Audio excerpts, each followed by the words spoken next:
It was early, the kind of morning where the sun hadn't yet found its place in the sky, and the house still smelled like the sweet promise of fresh tea.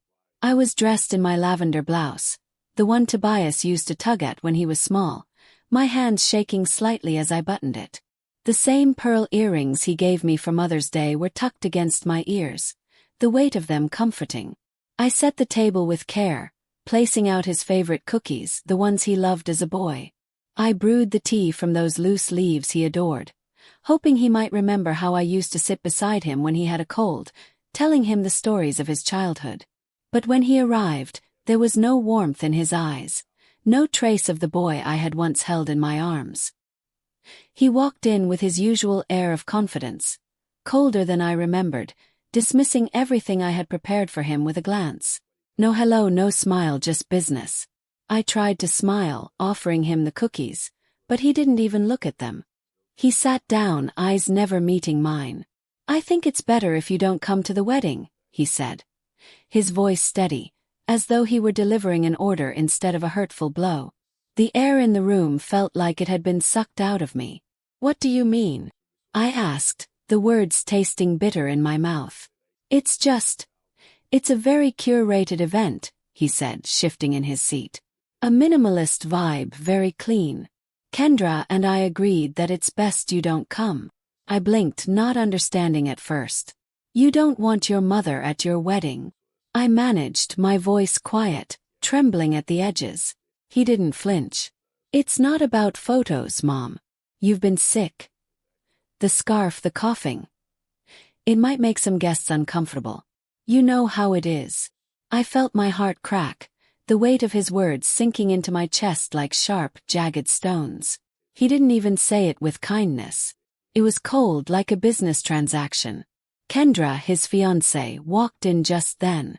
Her presence was like a breeze of ice-cold air. She looked around the room, scanning it with disinterest, like she was inspecting a house she might not buy. When she finally spoke, her words dripped with polite but cutting indifference. "You should think about long-term care," she added, her voice smooth and manipulative. "A nursing home might be the best place for you. I mean, you won't be able to take care of yourself much longer." The sting of her words took my breath away. They were so cold, so devoid of any shred of empathy, and I knew they were coming from her. But Tobias wasn't stopping her. He was just sitting there, his eyes averted from mine, as though it was all normal. "I don't want to go to a nursing home," I said, the words barely above a whisper, my hands clutching the teacup in front of me, my knuckles turning white. But neither of them responded. They didn't need to. They had already decided. And then Tobias dropped it, his voice just a little quieter but no less cutting. "This is why Dad left you." It felt like a punch to the stomach, and for a moment I couldn't breathe.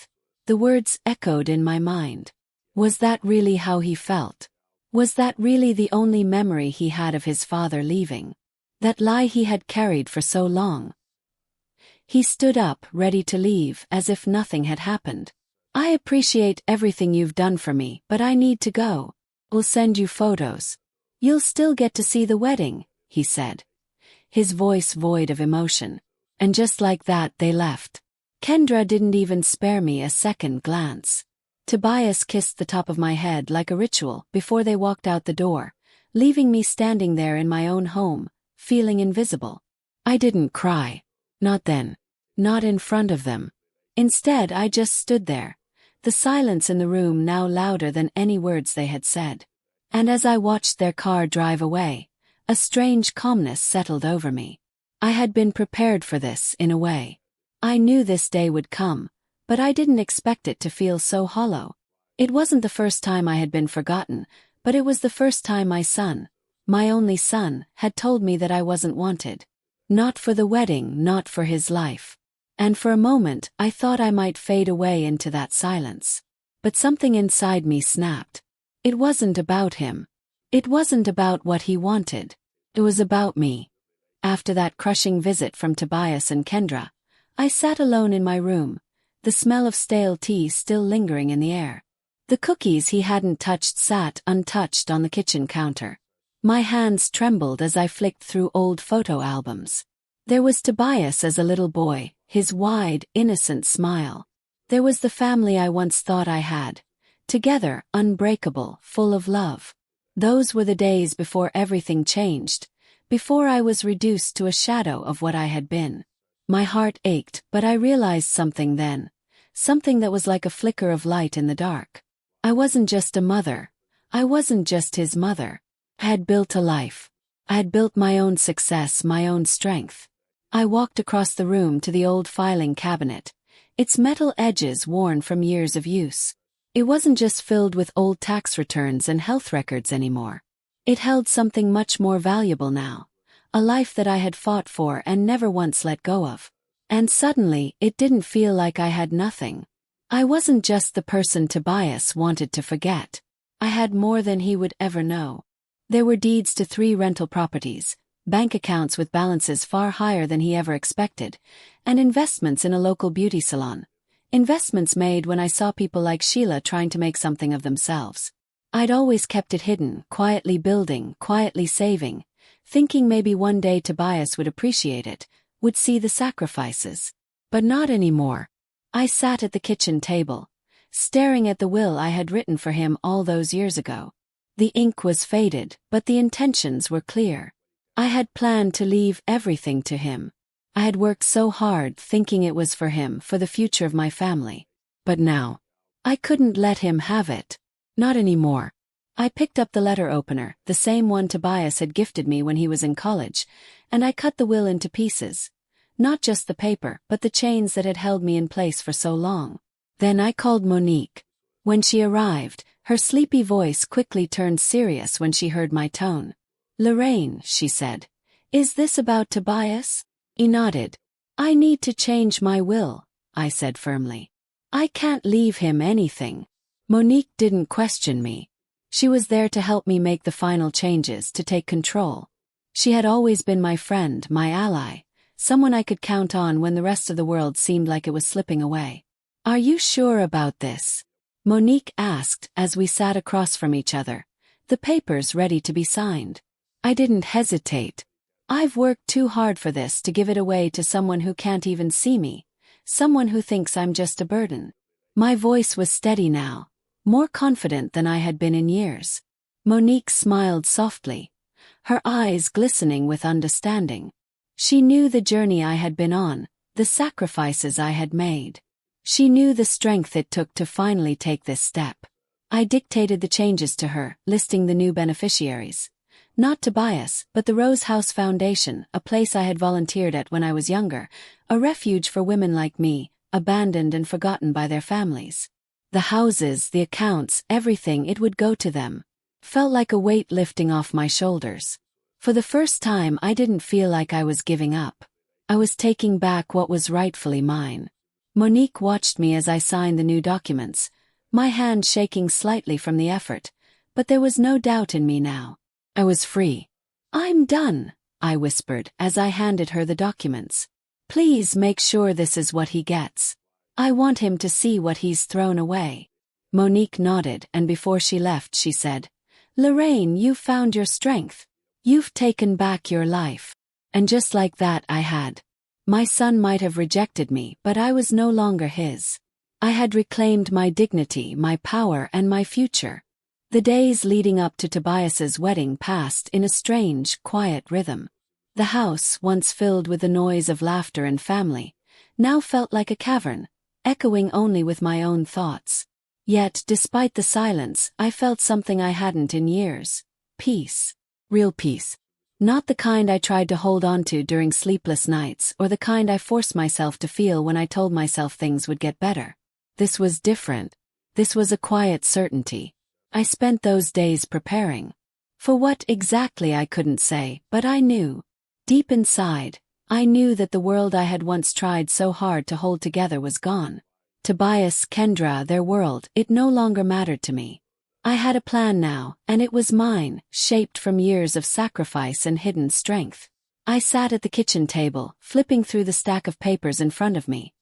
The final version of my will, all the property deeds, the financial statements. Everything was in order, everything in its place. Monique had brought the documents over the day before, and I had gone over them carefully, once again. No changes, no mistakes. It was final now.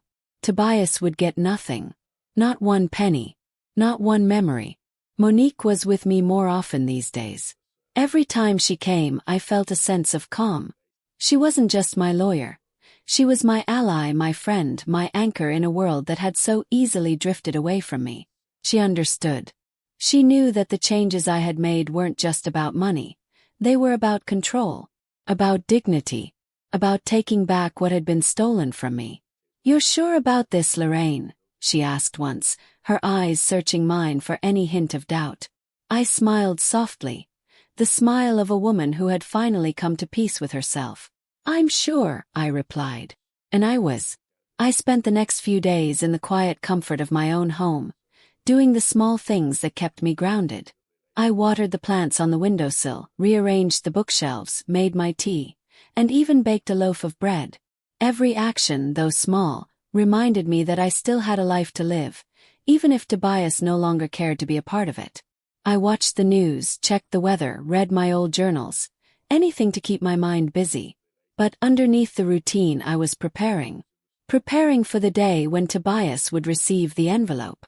Preparing for the moment when his world would change forever. And when it did, I would be ready. I had nothing left to lose, and that gave me a power I hadn't felt in years. As the day of the wedding approached, I found myself sitting by the window in the living room, watching the world outside. The sky was clear, the sun bright, and the air crisp with a hint of spring. It was so quiet, too quiet. But I knew the storm was coming. I could feel it, like a wave gathering strength in the distance. Tobias and Kendra, still blissfully unaware of what was to come, were busy with their preparations. Invitations, floral arrangements, wedding dresses. Their world was a carefully constructed illusion, one they would soon learn I had no part in. I had already made peace with the fact that I wasn't needed in their lives anymore. But I would not be forgotten. I picked up the envelope one more time, running my fingers over the thick paper. It was addressed to Tobias. His name printed in bold, elegant letters across the front. Inside he would find my final words, my last lesson to him. The will, the letter to Kendra, everything that would change his world forever. In the quiet of my home with the sun setting outside, I felt something shift inside me. It wasn't anger nor sadness. It was clarity. Tobias had chosen his path. He had made his choice, and now it was my turn. This wasn't about revenge. This was about reclaiming my life, my dignity, my power. I was no longer the woman who begged for love and attention. I had done my part. Now, it was time for him to learn the price of abandoning me. As the evening drew near, I made one final check of everything. Everything was ready. The envelope was sealed. My heart, though still aching, was resolute. Tomorrow the world would see who Tobias really was, and so would he. The wedding day arrived in a blaze of bright, polished elegance. A vineyard, the perfect backdrop for a perfect day. Its rolling hills swathed in white flowers, fabric draped in every corner to make the day feel like a dream. And yet, as I stepped into that polished world, something within me felt almost foreign. I no longer belonged here. Not in their world, not in Tobias's world. Monique, standing beside me in her navy suit, helped steady me as I made my way to my seat. We weren't here to celebrate, to laugh, or to cheer. We were here to make a statement. My final one. And when it was all over, Tobias would understand that everything he thought was his was, in fact, not. It never had been. I sat quietly in the front row, the seat where I knew the eyes of the guests wouldn't focus. The wedding, after all, wasn't for me. It wasn't even for the people who truly cared. It was for appearances. I watched as Tobias, dressed in his perfectly pressed tuxedo, stood by the altar with Kendra, his new bride. His face shining with that same youthful, arrogant confidence. They looked good, of course. They looked like everything they had always wanted to be. Perfect, curated, pristine. But something was missing. There was no real warmth between them, no real love. It was just a performance, and I could see through it, even from my quiet corner. Guests moved about, chatting, laughing, oblivious to the tension in the air. The ceremony began, Vows were exchanged, smiles were forced, the photographer snapped endless pictures. It was all so fake, and yet it felt like I was the one in the wrong for even being there. After the vows, I waited, silently, until the couple took their place for the first round of pictures. The entire time, Tobias didn't glance in my direction once, as if I were invisible to him. As though I never mattered. It was time. Monique gave me a single nod, signaling that the moment had come. She rose and walked toward Tobias, the envelope in her hand, and I followed, my heart steady, my mind clear. She handed him the manila envelope, and as he opened it, I watched his face change. First confusion, then disbelief, and finally shock. His fingers trembled as he unfolded the papers inside, reading the words that would shatter the illusion he had spent years building. I saw his expression go pale as he scanned the will, his face contorting in a mix of panic and realization. The documents inside, my final decision, were not what he had expected. The murmurs spread quickly through the crowd, and Tobias looked like he might collapse right there on the spot. His lips trembled as he flipped through the pages. Kendra, standing beside him, stiffened, her eyes narrowing as she looked from Tobias to Monique, then to me. She opened her mouth, but the words didn't come. Tobias finally looked at her. His voice barely a whisper. She left everything. Everything to a charity? Kendra grabbed the envelope from his hands, her face turning from confusion to frustration as she scanned the pages. "What does this mean?" she hissed, her voice rising in panic. "This isn't happening. She's dying.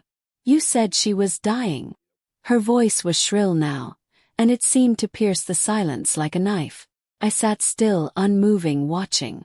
My heart wasn't racing, but I could feel a strange peace settle over me. The storm had arrived. Tobias, so sure of himself, so certain that he could control everything, was learning just how far his arrogance had taken him. He had thrown me away, thinking I was nothing, but now he would see that I was everything. The one who built this legacy, and the one who decided who would inherit it. Tobias's eyes darted around, looking for an escape, for any way to undo what had been done. But there was no escape. There was no undoing. He looked at me then, his gaze full of desperation. His whole world, the one he had thought was perfect, was unraveling in front of him, and there was nothing he could do to stop it. And then, as he tried to regain control, a voice rose from the crowd. A distant cousin, someone who knew the real story of my life, began to speak. "You all know that Lorraine built everything. She was the one who kept this family together.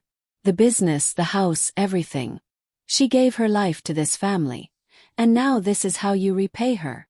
The words were simple, but they hit hard. Tobias's face turned an even deeper shade of white as the truth of his actions echoed through the room. I could feel the weight of his stare, the panic in his eyes, but I didn't move. I had nothing to say to him anymore. The truth had been laid bare, and his actions, his cruelty, were there for everyone to see. The wedding, once full of joy and laughter, now felt heavy, suffocating. The guests, once chatting and smiling, now murmured among themselves. Kendra, who had tried to maintain some semblance of composure, was now visibly shaking, her face flushed with embarrassment. I stood up slowly, quietly, not drawing attention to myself but letting my presence be known. Tobias's eyes followed me, but I didn't look back. I had done what I needed to do. As I turned to leave, I left the room behind, knowing that the decision I had made was final. I didn't need to stay to watch the fallout. The truth had been spoken, and it was now time to leave. There was nothing left for me in that world. I stepped out into the evening air, the cool breeze brushing against my skin, and I breathed deeply. I was free. The seconds felt like hours as Tobias stood frozen, staring at the contents of the manila envelope. He flipped through the papers again, his fingers trembling with disbelief. His face, once confident and assured, now slowly drained of color. Every word on the page, every line of the will, was like a blow to his carefully constructed world. The whispers from the guests, once light-hearted, now began to grow louder, each murmur adding to the suffocating silence that wrapped around him. He couldn't breathe. Not because he was out of air, but because the truth was too heavy. His mother had taken everything. Everything he thought would one day be his. The properties, the investments, the savings, all gone. All left to a charity. Not a single thing was left for him. Kendra stood at his side, her perfect image faltering as she glanced nervously around. Her cold eyes, once filled with an arrogant certainty, now darted toward Tobias, noticing the shift in his demeanor. Her lips tightened, but the confidence she had when they entered was nowhere to be found. This wasn't the plan. This wasn't the perfect day they'd promised each other. And it was slipping away. Tobias could feel the eyes of the guests on him now, their once adoring gazes turning skeptical, questioning. The polite smiles had faded, replaced by expressions of curiosity, judgment, and quiet whispers. He could feel the walls closing in around him. His first instinct was to speak, to explain. But as soon as he opened his mouth, the words felt hollow, pointless. This is all just a misunderstanding, he stammered, his voice cracking under the weight of his own lies. It's not. She didn't mean it. This isn't how it was supposed to go. She's just upset. But the more he spoke, the worse it got. His words sounded weaker and weaker with each passing second. The truth was spreading like wildfire, and no amount of bluster could put it out. Kendra, her facade cracking, stepped back slightly, her gaze flicking between Tobias and the guests. She was already calculating her next move, already thinking of the damage control she needed to do. Her face flushed with embarrassment. "Tobias," she started, her voice strained. We need to fix this." He turned toward her, his desperation clear. "What do you mean, fix this?" His voice rose, and the room seemed to freeze around him. "It's already done. She's already done it." Kendra's breath hitched. She took a step back, not from fear, but from a realization. Her entire world, the one she had been so sure of, was crumbling before her eyes. Her grip on Tobias loosened, and she quickly turned away, looking for an exit from the chaos that was about to explode. I can't do this," she whispered to herself, her eyes scanning for a way out, both physically and emotionally. The strength in her voice had vanished. She wasn't just running from the wedding. She was running from the truth.